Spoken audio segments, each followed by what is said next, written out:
Morning po. So, marami pong nag-aantay na ito. So, ito na po yung ni-request niyo. Milo. Zero sugar. Actually, hindi po siya zero sugar. Please take note. It says zero sugar or table sugar added. So, zero sugar added po ito.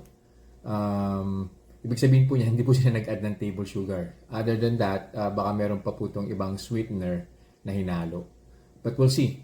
So, iti-test po natin siya ngayon, no? Nag-baseline blood sugar na po ako, and it's 115. Timplahin ko po ito, tapos we'll see kung ano pong gagawin niya sa blood sugar ko.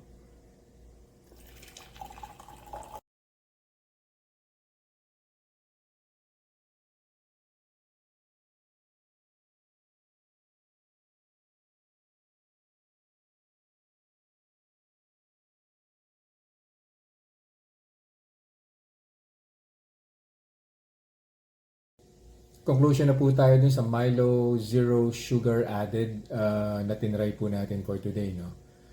Baseline blood sugar ko po is 108 nung ininom ko po si Milo. After 1 hour, umakyat po siya ng 171.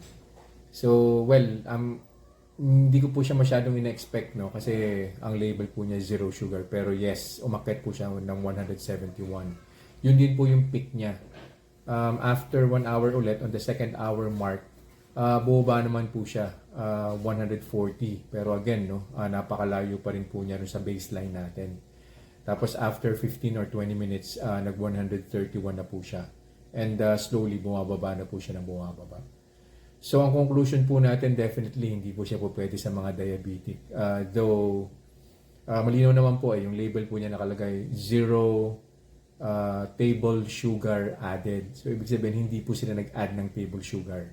So, po pwede pong yung processed na chocolate, po pwede po siyang may kasamang sweetener, pwede rin pong may kasamang carbs, tapos yung creamer na ginamit, ganun din po, pwede pong may kasamang sugar po yun, and meron din pong carbs na kasama na nag-trigger po ng blood sugar spike.